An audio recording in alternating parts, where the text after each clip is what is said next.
It's always scary, but I would say there's always going to be somebody in this like same exact situation as you where they're just kind of just like watching people dance, not really like engaging, but I think we're all very approachable and we try to like at least have conversations with newer people.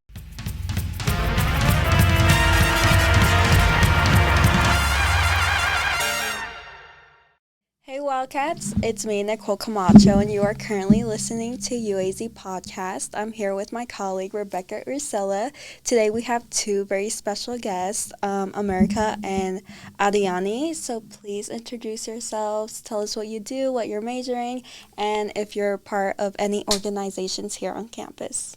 I'll go first. My name's America Carmona, and I'm part of Grupo Folklórico Mistodli. I study ecology and evolutionary biology at the U of A. And I'm Adayani Magdaleno. I am doing medicine and religious studies for health professionals with a minor in Spanish. And I'm also a volunteer in Mexona as well as the Folklórico group Mistodli. Thank you so much for coming on the podcast and inspiring students here at the U of A. So for our first question, it would be, how has being part of Grupo Folklórico helped you build self-confidence, and how does dance play a crucial role in discovering your identity in college? I say that when we always dance, we pick different regions, and based on that region, we all pick like a character to play, and that usually could be that you're the one flirting with the crowd, or you're the one smiling with the group, you're the one like gossiping around. And I think having like a character to play that's out of your comfort zone really makes you look back and think like, oh wow, like I can do these things that I usually wouldn't do and I wouldn't act like that, but at the end of the day it looks really nice and you can like experience a different side of yourself. Yeah, and just to add on, like just when you're performing and having that different character that you're playing, it's just a good like break to be able to express yourself in a way.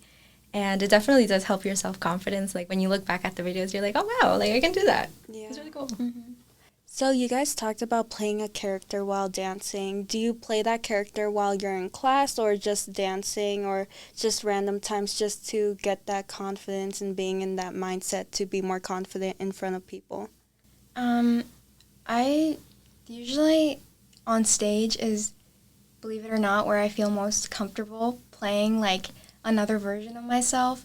In class, I'm usually just like very quiet, so I'm the complete opposite of what I do like on stage. But I know that like sometimes I need to be a little bit more inviting. I need to be more friendly to the people in the group that are coming in. And so I kind of do play a different version of myself when I'm presented towards like other members, especially because I want them to stay, I want them to have fun, and yeah. Yeah, for me, it's kind of a balance between both in a sense, because I think I'm also the same way. Like, when you first meet me, I'm really, really quiet, really shy, but once I get comfortable, like, to shut me up is insane. So I think it's just a good balance between the two, and then on top of that, being on stage, it's like more liberty that you have to express yourself, because even though like we're supposed to be smiling and yelling in dances, there are also some dances where we're supposed to be more on the serious side, where it's supposed to be telling a story. So it really helps you balance your emotions as well. So I think that's really cool. So what kind of emotions do you guys convey while dancing? Is it usually happy, sad, or any other emotion? Most of our dances that we do, we kind of keep the theme of it being like a party. So like everybody is like cheering, everybody's like has a smile on their face. We're cheering each other, complimenting each other, interacting with each other, and I just think that, like, being happy or acting like you're happy and you're, like, part of this group is a lot easier than being kind of serious. But we do have dances for, like, our region, Veracruz, where it's, like, more, like, mysterious. We're playing, like, one of our songs is La Bruja, which we supposed to pretend that we're kind of, like, in a spell. And, yeah, there's, like, different sides to it. And, yeah, like America was saying, it's just depends on the region. Usually, like, for example, for Jalisco is my favorite when it comes to, like, yelling and smiling. Because there's been times where we're performing and there's, like, the audience starts yelling back at us and we start yelling back at them. And it comes, like, a whole, like, community kind of thing that happens there. Yeah. And I think that's really cool. But I also do respect also the times where we have to be serious, where we have to, like, convey a story, where we have to, like, respect our ancestors. Just respect the story that is being told. And I think it's it just depends on the region. You guys are not from Tucson. You guys are from different states around America. So how have you guys been liking the Tucson community, and are they accepting for the dancing and the Hispanic heritage? I mean, just the places we get invited to. For example, it could be we just got invited to the College of Pharmacy here, and then we also performed at Pine Top, Arizona, where it's literally on top of a mountain, and it was the variety of places we go to. It just kind of feels like, I mean, it's still part of, like, it's in Arizona, but it's just, like, so many new communities that we get to bring our culture to, and it's just, it feels really accepting, and it feels like we're doing something good for the community.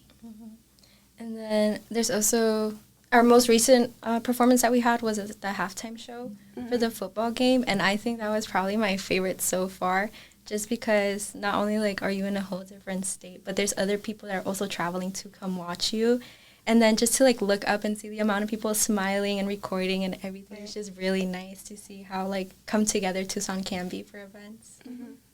Yeah, thank you guys for really coming in and talk about Grupo Folklórico. It's something that I've never heard about, and I've been here at this campus for quite a number of semesters, but I haven't, like, heard about this. The first time I heard about it was when the two guests that we had last week were talking about it. But now it's great that we're learning it in depth, which is great. So, is this a class or a club, an organization? So how is this structured? Yeah, so we are part of the ASUA club group, and then we're also part of Juntos, one of the Juntos organizations. And I think in the future we might make it into an actual class. But for now, I think the aspect of it being something anybody can go to, doesn't have to be just U of A students, but it could be anybody outside of the community that learns about it, is, I think for me, is the best part about it. Because there's no, like, age limit. There's no one that is limited to being in the group. And what's the time commitments for if I'm to join the group right now, what would be the time commitment? Well, right now we're practicing 3 times a week. We're doing Monday, Wednesdays, Fridays from 8 to 10:30 p.m. at the Giddings building. And like we were mentioning before, it does get a little bit more hectic, I would say, during performance weeks, just because we have to go through the whole sequences, have to finish learning dances, have to be put in our positions, have to hand out our dresses. So it can be a heavy time commitment club, but it's definitely worth it. It's a lot of fun.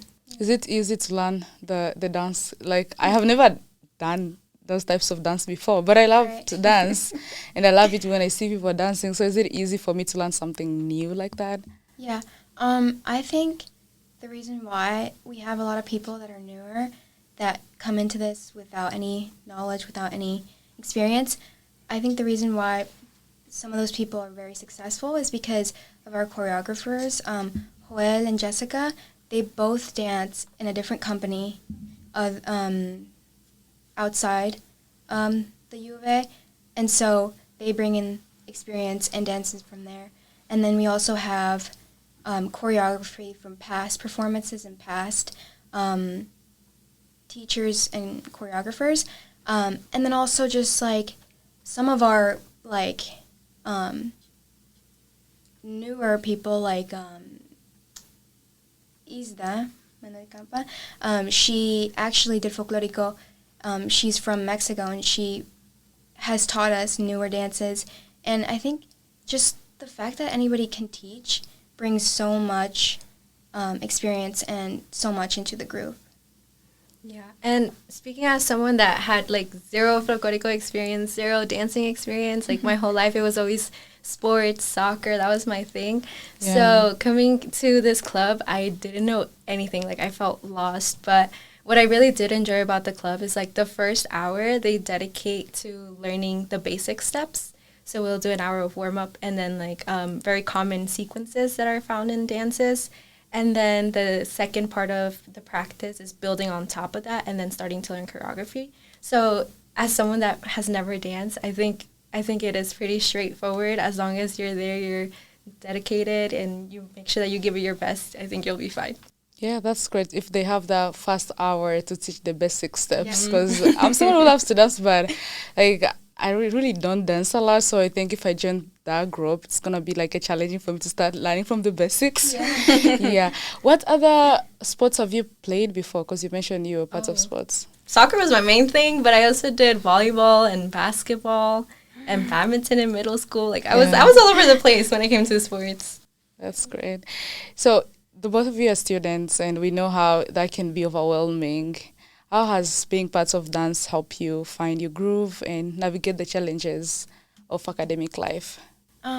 I think the friends that I've made in the club really helped me have, like, people to hang out with.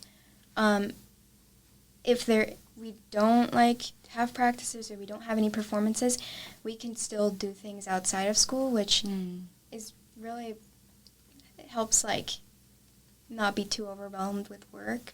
And I just think that, like, even just being in the group, it's not very strict. We all, like, kind of come in, warm up together. We have breaks in between. It's not, like, a very, you could even, like, come in 30 minutes late if you're doing work or anything like that. It's just a very relaxed group. Yeah. And then, like America was saying, just the friends that you make at Folklórico, it's also kind of a good kind of friendship, because I feel like when you're in classes, you're so focused and you always make friends with people who are obviously in the same class as you, studying the same things as you. But then you have friends at Folklórico and you're like, hey, like, we can have fun together. We can go get food after practices. We can just hang out and do nothing and we'll still be having so much fun. Being a college student is a lot of stress and lots of anxiety. And as someone who is from Tucson, I don't really have to work or anything, just do clubs. And you guys are from outside, so you guys have to work, you guys have to join clubs, internships. So how has this club class helped you guys with coping with your stress and anxiety from your education?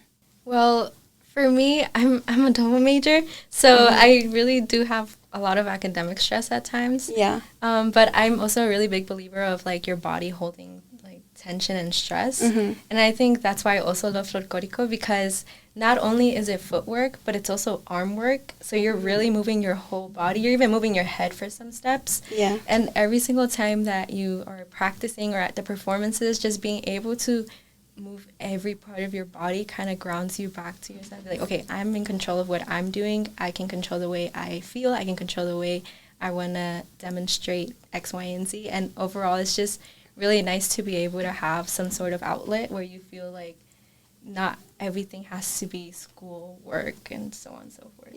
Yeah, I definitely agree. Like, I laugh so much. I smile a lot when I'm there. A lot of people there are really funny, and so I think just, like, being with the group, not even, like, well, I enjoy dancing with them, but, like, being with everybody there makes me feel happy.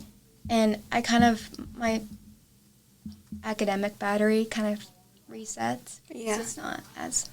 So what has been, you guys mentioned that you guys laugh a lot. So what has been your favorite memory during practices or performances as well?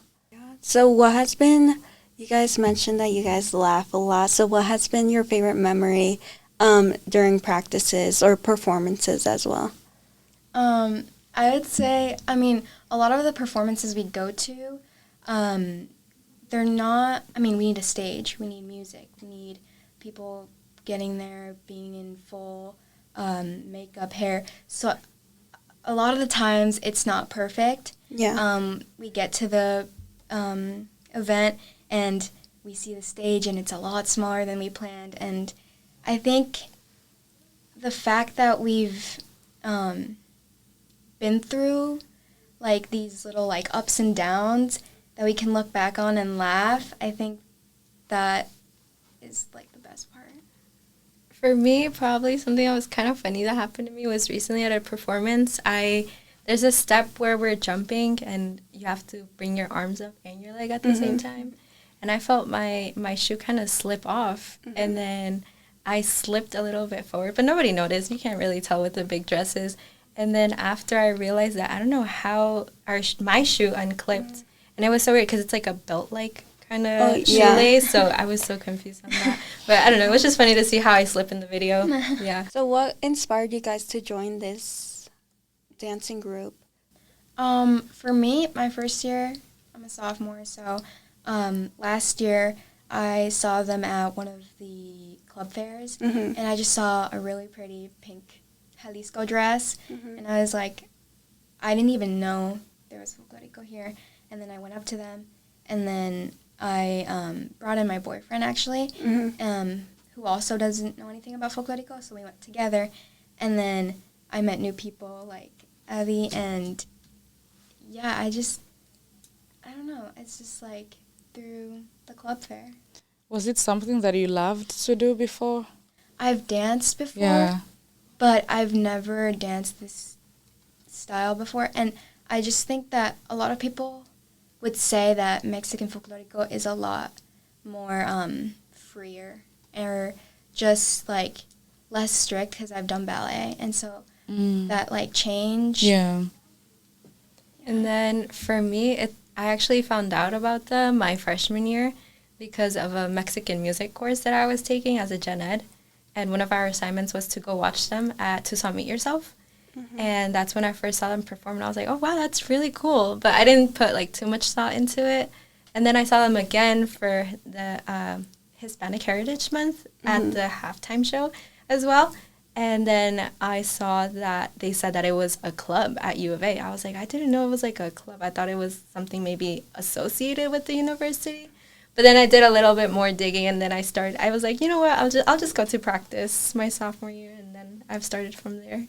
How many are you guys in the club, by the way? Are you guys many? For the event we have coming up right now, it's 30 people that are going to perform. That makes it more fun because you're many of you and you have different personalities and everybody's into dancing. Yeah. Oh my God, that's cool. I know you guys have talked more about, like, you know, when you join a group or when you join a dance club, you always have somebody to teach you those fast steps. So how did it help you when you joined the dance club, like stepping out of your comfort zone? What have you learned so far when you try those new moves with your personality, with the people around you? What have you really learned so far? I think even from like the start of warm-ups through just like, I mean, the warm-ups kind of range into like being stretches or to just being like the Cupid shuffle or just something fun to get the group kind of like more loose and stuff like that. I feel like having that fun with the group makes you feel more comfortable to express yourself, to really like push yourself to look the best, and and yeah. And then I think something I've definitely learned is like shyness is not a thing. When you're dancing, and especially in the beginning, because you're new, you don't know, you don't know who to talk to. You're brand new to Folklórico in general. It's really easy to like be really shy and be like really in your a shell. But I definitely think, like America was saying, like for warm up we did Caballo Dorado. Like very recently, the Macarena, the wobble. I don't know what it was. The wobble. So I think it's just like those small little segments of practice that kind of force you to be out of your comfort zone and kind of loosen up.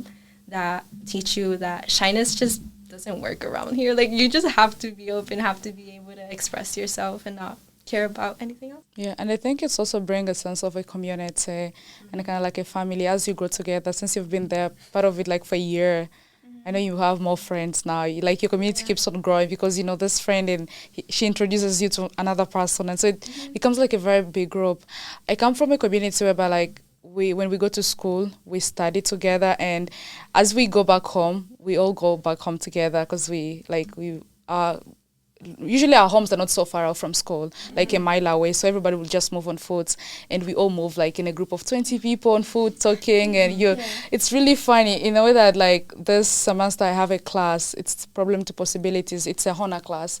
We have to go to Old Tucson and do some field work research, and one of it was like we can either use our own transportation or choose to go with the bus. And I was like, I'm gonna go with the bus with the students because I love to be around others, like just even if I'm not like kind of talking to all of them, but I just hearing them talking together and the noise, it just gives me a lot of joy. And I think you guys being part of this dance club brings a lot of joy, even if you don't know how to dance perfectly, but still just being around others, seeing how they're happy, how they're coping up, it definitely brings a lot of joy around you. It definitely does. Just like watching people at practice just like fooling around, trying to teach each other the new step. It's just a lot of things that you see around that makes you want to stay, like makes you want to come back. Yeah, and it has an effect because yesterday I was talking to my sister because we were talking about like the community aspect. I was like, if your community isn't happy about what you're doing, sometimes it affects you directly because if they're not happy and you're just around an unhappy person every time, of course you're also going to be unhappy. I was like, because you usually drive together, and I'm like, you're always near me and we're always conversing. What if you're always sad? All happy. I'll also be sad automatically because you give me that energy. But since we are always happy conversing, it does affect me directly because I'm also going to be happy since you're also happy. Like there is always that community aspect, all the people that you're always hanging out around. Like if they're always sad, automatically you're also going to, there is that sadness aspect that is going to come to you. And if they're always happy, enthusiastic, they're always ready to work hard, you also tend to do the same thing because you're part of that community. It does affect you like indirectly. I think a dancing group is very similar to a sports team, like you mentioned. So as a team, I know there's challenges. Sometimes you don't get along with everyone. You guys get into fights. So what has been one of the biggest challenges as a group? I would say, since we had a lot of newer people this semester, I would say just kind of like, I'm part of the e-board, but just like reaching out to everybody, since we have so many people, it's hard. Sometimes we're in practice, we're doing things, it's hard to reach out to everybody and make everybody feel included. And for me, I'd say definitely, I feel like the most challenges that we have always come like minutes before our performance where we realize, hey, you're not going to be in this stage actually, you're going to be on another stage, or you're actually getting moved around X, Y, and Z. And it's just little stuff like that kind of throws you off because you're already in that mindset of, okay, I'm going to go in, I'm going to be in this spot, I'm going to be around these people. And it's just little things like that can throw you off. And I think that's the most challenging like parts that we have to encounter. But it's just nice to have people around you that are there to ground you as well. So even though there are challenges, it's always kind of easy to just get over them. Yeah. Many groups have like rituals before they perform. Do you guys have any tradition you guys do before you perform to take off your nerves? Well, I know like a good ice break that we do. Like our first day of practice, we have everybody do like the classic Son de la Negra, which is a song that we pretty much dance at every single performance. And so even if you don't know the steps, because obviously a lot of people come into this with no prior experience, we just kind of all do it together, and people follow along. other people kind of just like, I know my first year I was just kind of just like staring because I didn't know the steps. But I think that also just like helps with even just like being part of the group, like coming into it, you're nervous, you don't know what to expect, and that kind of. Ritual, personally, for me at least, I always make sure that I do my lipstick last. I don't know what it is, but I do my lipstick last. I make sure I panic over my hair first, over my makeup first, and my lips are at the end. As a group, I kind of want to say recently it's been TikToks, like making a TikTok before a performance. And we just, that'll be like our first, like, I don't know how to explain it. To distract yourself. Yeah. What's going on, yeah. So we are coming to one of our last questions. The Folklórico, like, it's really very rich when it comes to tradition and history. So how do you guys use dance, regional styles, and ritos to tell stories and celebrate Mexican culture on campus? Like during this Mexican, we were just in the Mexican Heritage Month.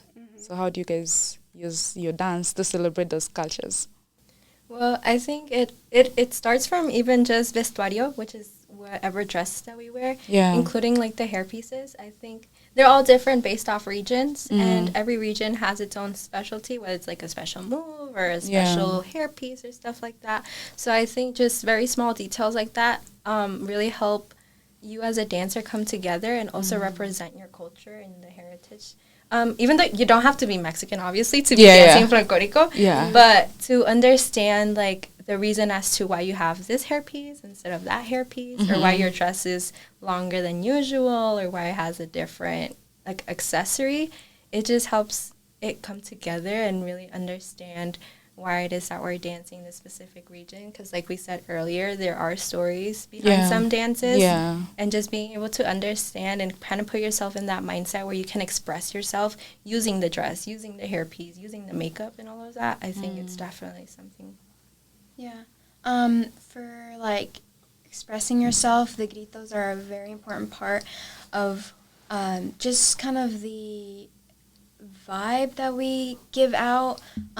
We kind of use them to like bring in the audience, but they could also be used to like give yourself a breath, like you're kind of like releasing stress in a sense.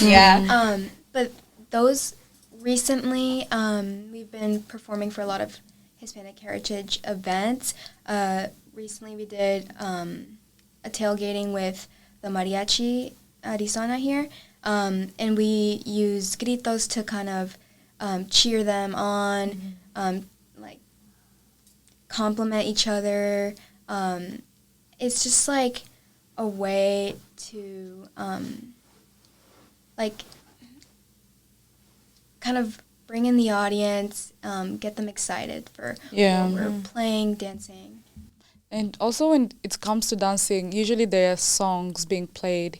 So who's sing for you guys? Do you have a group that sings, then you dance, or you have like it's being played in an instrument? So I think it also depends on the performance, because when we collaborate with Arizona Mariachi, we have them as our background. But if not, it'll depend on where we are. Sometimes we'll have, just like the music on the phone. Speaker, That's great. I thought you guys sing and dance at the same time. It's not really singing. I think it's mostly just like gritos that we do, which is, there's certain steps that we do where we know we have like a specific grito to do and stuff like that. Like dancing without music? Oh, no, there's music. Okay. On top of that, the gritos. Like usually some dances from Guerrero, like, it's very traditional to like imitate bird noises, so you kind of whistle, things like that. And then other things for Jalisco, it's just like a party, so you could be like, échale mi mariachi, and like cheer people on. So it depends on the region. That's great. The other question I wanted to ask, I'm kind of like forgetting what I wanted to ask you guys, but okay, what else have you guys learned being part of the group? Besides the community aspect, the collaboration, and maybe some leadership skills? Is there something else that you guys, like, ever since you joined the group, like you've learned and you felt like, because I joined this group and I've been part of this team for this period of time, I have developed the skills? I would say just like being patient and remembering that at the end of the day, everything that we do is a performance, and little mistakes is not a big deal. And I think that actually makes you overcome fear, and it makes you want to try new things. Mm-hmm. And then probably something else I've learned is just more like how impressed you are with yourself at the end of everything. When you like look back at the videos that people record of you, or like as soon as you're done with the last step and you look up and you see the people are like just cheering you on, yelling, or even just between each other, looking at each other and smiling after their performance, like you really understand how much you can do if you put yourself to it, and I think that's beautiful. Yeah, the University of Arizona has got so many students, over 40-something thousand students from different backgrounds, and some of them are like me who have never heard about Folklórico or the music and the dance here. So what can you tell to students who really want to join dance? They're passionate about dancing, but they really don't know if they can fit into such a group or such a team. Do you have any advice for them? Mostly first-year students, first-generational students, or students who have never even just heard about the music in general, the dance in general? I would say just do it. Just do it. Just go to that practice. Because I also was like that my freshman year. That's why I didn't start my freshman year, because I was always like in the back of my head, I'm like, what if I'm not good enough? Like, I don't know anything about dance. But I think that's the most frightening thing, getting yourself to do something. Yeah. But as soon as you just go to that first practice, you're going to have so much fun. Like, believe it or not, just being there and being able to follow along, or try to follow along if you can, and just listening to the music even, or just small things like that will make you realize, hey, you know what, this is fun. I should come back. And you should come back. You think you should come back. I mean, it's always scary, but I would say there's always going to be somebody in this like same exact situation as you, where they're just kind of just like watching people dance, not really like engaging. But I think we're all very approachable, and we try to like at least have conversations with newer people. That's great. So many clubs here, they're not so approachable sometimes. You feel scared to even join the club, but it's great that you guys are you're approachable, and kind of collaborate. Comfortable and feels wanted, feels like the wanting to come back. For sure. For the first impression as you enter a club or as you met the people, the first impression they gave you really impacts you a lot. You're like, I don't want to come back. Or you can also feel like, I really want to come back and be part of this team. Yeah. Sure. Thank you guys for coming. It was nice talking to you guys about the dance. We really learned so much. We started learning about your team last week. Yeah, like 2 weeks ago. Yeah, 2 weeks ago. Yeah. So it was really great to also have you and just learn and dive deep into what you guys do, how it has impacted you. And if it feels like it's more fun. If I had enough time, I would really squeeze in and come and learn how the dance aspect was like my calendar is really so much squeezed like at the moment, but you guys are really doing great, and you're so many of you, 30 of you. That's amazing for sure. Yeah, thank you so much for coming on and inspiring students here, but also spreading culture around campus and also in the Tucson community. Thank you for having us. Yeah, we have a student panel coming up on the 4th of November. We hope to see you guys.